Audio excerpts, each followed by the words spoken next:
ওয়াল আসর ইন্নাল ইনসানা লাফি খুসর ইল্লাল্লাযীনা আমানু ওয়া আমিলুস সলিহাতি ওয়া তাওয়াসাউ বিল হক ওয়া তাওয়াসাউ বিস সবর। সময়ের কসম, নিশ্চয় মানুষ সম্প্রদায় ধ্বংসের মধ্যে রয়েছে। মহাক্ষতি থেকে শুধু তারাই বেঁচে আছে যারা নেক আমল করেছে, ঈমান এনেছে এবং পরস্পরকে ধৈর্য ও ন্যায়ের উপদেশ দিয়েছে।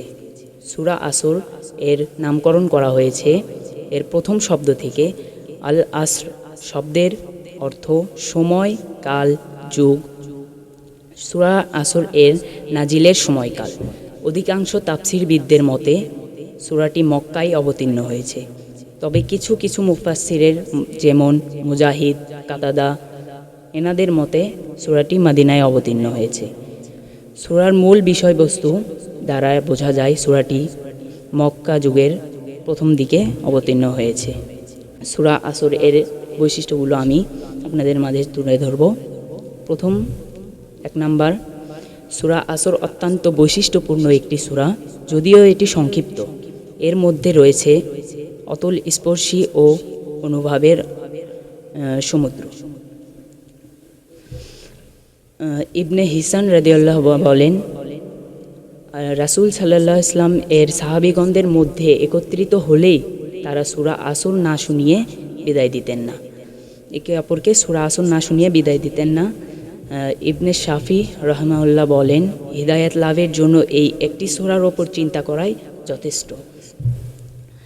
আয়াতের ব্যাখ্যা, ওয়াল আসর ইন্নাল ইনসানা লাফি খুসর। সময়ের কসম, নিশ্চয় মানুষ সম্প্রদায় ক্ষতির মধ্যে রয়েছে। সূরা আসর অর্থ সময়, আর কিছু সময়ের সমষ্টি হলো আমাদের জীবন। আমাদের যে জীবন রয়েছে এই জীবনকে সময়ের কাজ সময়ই করতে হবে। আমরা যদি সময়ের কাজ সময় না করি তাহলে এটি আমাদের অনেক বোঝা হয়ে পড়বে। যারা সময়কে কাজে লাগাচ্ছে তারাই প্রকৃত বুদ্ধিমান, যারা কাজে লাগাচ্ছে না তারাই ধ্বংসের মধ্যে রয়েছে। ইল্লাল্লাযীনা আমানু ওয়া আমিলুস সলিহাতি ওয়া তাওয়াসাউ বিল হক। কেবল ওই সকল লোকেরা ধ্বংস থেকে মুক্তি পাবে যারা নেক আমল করেছে, ঈমান এনেছে, পরস্পরকে হকের উপদেশ দিয়েছে। এই আয়াতের এমন 4টি মৌলিক গুণাবলী বর্ণনা দেওয়া হয়েছে।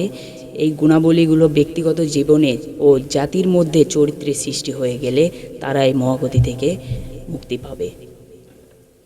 প্রথম গুণ হলো ঈমান। ঈমান হচ্ছে কতগুলো স্বতঃসিদ্ধ বিষয়ের মৌখিক সাক্ষ্যদান। শুধু মৌখিক সাক্ষ্যদান স্বীকৃতির মাধ্যমে ঈমান পরিপূর্ণ হয় না। আল্লাহ সুবহানাহু ওয়া তাআলা বলেছেন, ওয়ামিনান নাসি মান ইয়াকুলু আমানান্না বিল্লাহি ওয়া বিল ইয়াউমিল আখিরি ওয়া মা হুম বিমুমিনিন।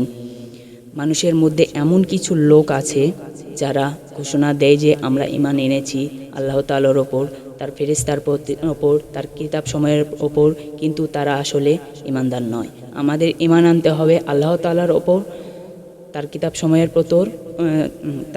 সময়ের ওপর, আরও ঈমান আনতে হবে আমাদের ভালো মন্দের তাকদীরের ওপর। দ্বিতীয় গুণ, আমলে সলিহিন। আল্লাহ তাআলা মৃত্যু ও জীবনকে সৃষ্টি করেছেন আমাদের পরীক্ষা করার জন্য। আমাদের মধ্যে কে নেক আমল করছে, কে নেক আমল করছে না এগুলো বোঝার জন্য।